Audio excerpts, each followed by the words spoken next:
What's good, YouTube? It's your boy, Blue Blood Sports TV, and I'm back at y'all with another one. So the Phenom, as I refer to him as, the former unified WBA IBF Ring Magazine welterweight world champion, Jaron Ennis is now 35 wins, no loss, no draw, 31 wins by way of knockout. Jaron Ennis last night took on unknown, I'm not even going to say relatively unknown, I'm just going to say unknown Usima Lima, right? And the boxing world responds to Jaron Ennis getting a first round knockout, 3 knockdowns, then knocked out Usima Lima in the first round. Usima Lima came in 14 wins, 1 loss, no draw, 10 wins by way of knockout at 32 years of age out of Portugal, right? And Jaron Ennis absolutely, dare I say, just walked right down and smoked Usima Lima last night. He just smoked Usima Lima, right? And the boxing world responds because afterwards, Jaron Ennis and his promoter, Matchroom CEO and promoter Eddie Hearn, they went on record calling out fighters, as they should, right? As they should call out fighters. So they called out Virgil Ortiz Jr., who got a fight coming up November 8th against Erickson the Hammer Lubin, which is no walk in the park. And Lubin is a measuring stick, a gauge, because Lubin is 5'9" with a 74.5-inch arm reach, almost 75-inch arms. And he's a southpaw that's athletic, explosive, with a lot of power. Jaron Ennis is 5'10" with a 74-inch arm reach, predominantly a southpaw, but he switches from southpaw to orthodox. But he gets his most damage done in a southpaw stance. And so Virgil Ortiz is going up against Lubin, who only has 2 losses, which is to Sebastian Fundora, the Towering Inferno, and to Jamel Charlo early in his career. Erislandy, Lara, Erickson, Lubin, these guys are very, very tricky fighters, right? They can come across as old and not the same, but they are very, very tricky, right? They're southpaws with extremely long arms. Lubin has 27 wins, 2 losses, no draw, 19 wins by way of knockout. He's only 30 years of age. But because the way and the manner in which he lost to Sebastian Fundora in 2022, April 22, where his eyes was swollen shut and it was just a bad loss. He looked like the Elephant Man.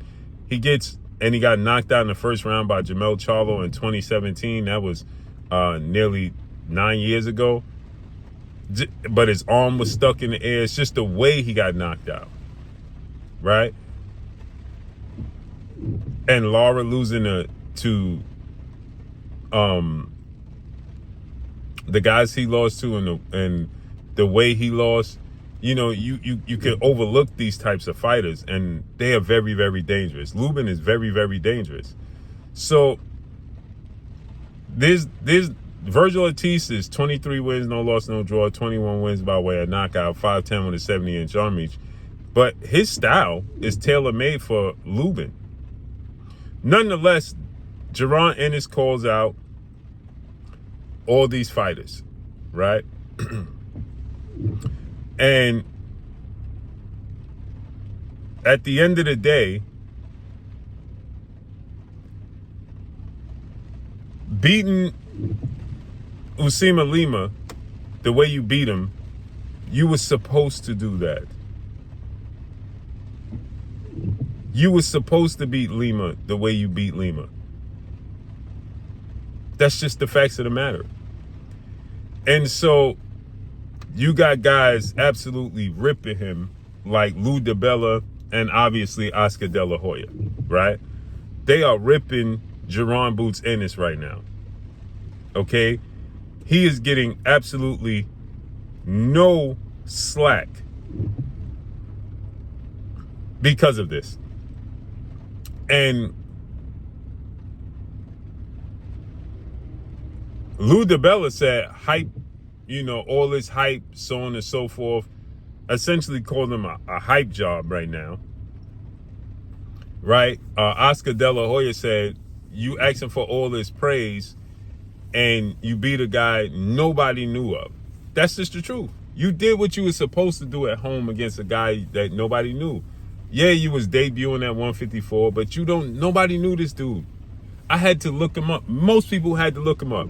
To the point where, so much so, the telecast, Sergio Mora and whoever else was calling the fight, they was like, they didn't know who Lima was. They didn't know who Usima Lima was. And they said, we had to do our homework and research him and find highlights of Usima Lima.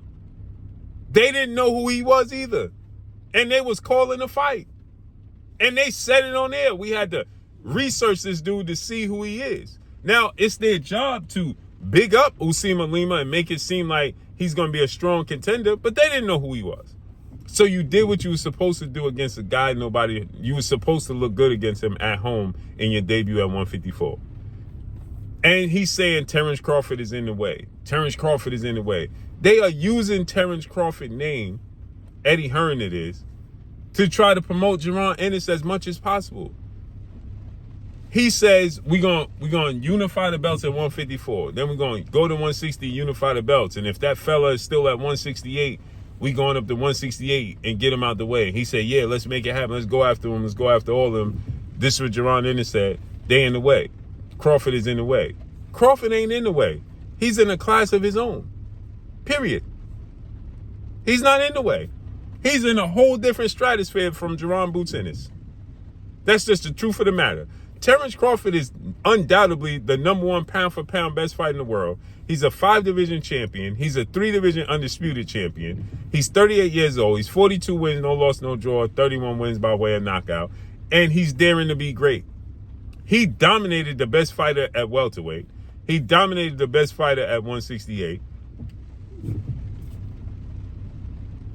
Terrence Crawford is in a league of his own. And now he's looking to become undisputed at 160.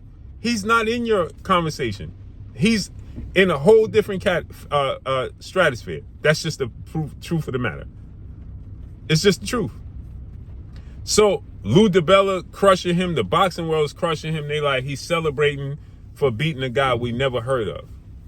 You can't get mad at that. So he called out Batram Murataliev, said that he was willing to fight him. He said he wants Virgil Ortiz Jr. He wasn't so eager to say he was asked, if Virgil Ortiz loses to Erickson Lubin, would you fight Lubin? He was like, Lubin presents. Now they said Virgil, his father, trainer, manager, Bozy, shouts out to Bozy, that's my guy. Bozy said Virgil is tailor-made for Boots, which I believe he is. But when they was asked about Lubin, he's like, Lubin. If Erickson Lubin beats Virgil Ortiz, why wouldn't you go after that fight? Lubin only has 2 losses, to Jamel Charlo and to Sebastian Fundora. Jamel Charlo arguably is still the best 154-pounder and one of the greatest 154-pounders in history and the undisputed champions. Fundora was the unified WBO unified champion and still the WBC champion right now. So at the Towering Inferno, 6'6", 80-inch arm reach, he's a freak of nature, fighting at 154. So that's his only 2 losses, and he beats Virgil Ortiz. He already beat Jesus Ramos. Why wouldn't you want to fight him?